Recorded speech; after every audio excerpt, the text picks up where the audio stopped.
Hey guys, so in this video I'm going to be focusing on argument in persuasive texts and how argument is linked into audience purpose and context. So a writer's main contention must be supported by arguments. A well-reasoned argument consists of one or more points that connect logically to the writer's main contention.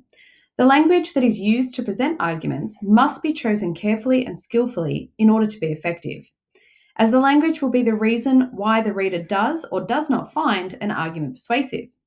However, it is important to understand that eloquent language will not save a crappy argument. If your argument is weak, illogical, or just a plain lie, no amount of fancy vocabulary or complex sentences is going to save it. Writers carefully choose the arguments they will present to support their main contention and the ways in which they will present them. They might begin with the most important reason first, or they might start with some minor reasons and then build up to a strong conclusion. Just as they make deliberate choices about the language they use to present arguments, writers will also think about how they can best connect with their audience while taking into account the context in which they're writing.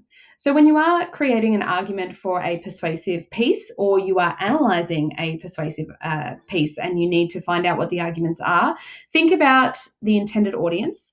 Think about the context in which the author is writing in, or with, the context in which you're writing in if you're the author, and what persuasive techniques work best with the argument that's been chosen.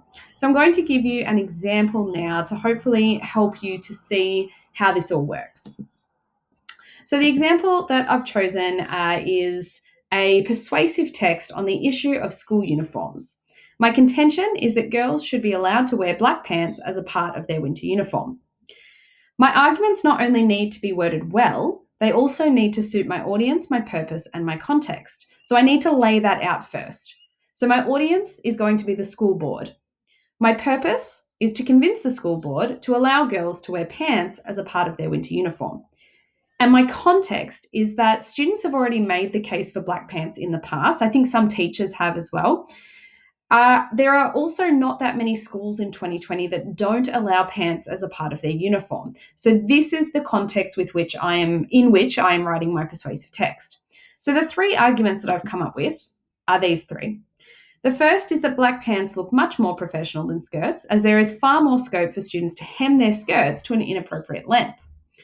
My second argument is that many students have spoken up on this issue in the last few years, and they're allowing them this freedom is a clear and logical way to empower the student voice with very little inconvenience to teachers or parents. And my last argument is, in 2020, it is getting harder and harder for a school community to justify this restriction, as there is really no logical explanation for not allowing girls to wear pants. It feels like a tradition that we should move on from.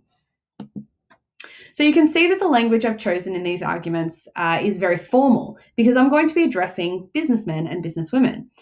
I've gone for practicality and logic, not emotion, because I don't feel emotion is going to appeal to my intended audience, the school board. Now, there are some other arguments that I could have made, such as skirts are uncomfortable, it's more difficult for females to engage in physical activity in a skirt, and if this school really wanted to follow Jesus, it would champion equality between the sexes. Now, none of these arguments are wrong, but they wouldn't suit my chosen audience. I choose arguments that I think would best suit the school board. All of my chosen arguments center around the reputation of the school and how others might perceive our school if we don't make this change.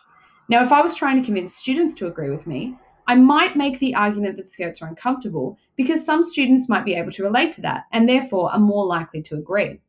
If I was putting my arguments to a student audience, I probably wouldn't focus too much on the reputation of the school. I don't think that is at the top of a student's priority list. I think students care more about how they look or how they feel in their uniform rather than how it reflects on the school. But of course, my intended audience is the school board. So that's why I've chosen the arguments that I've chosen.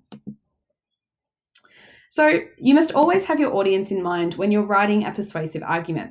And you must always have the author's audience in mind when you're analysing a persuasive argument. Don't just ask whether or not you find an argument persuasive.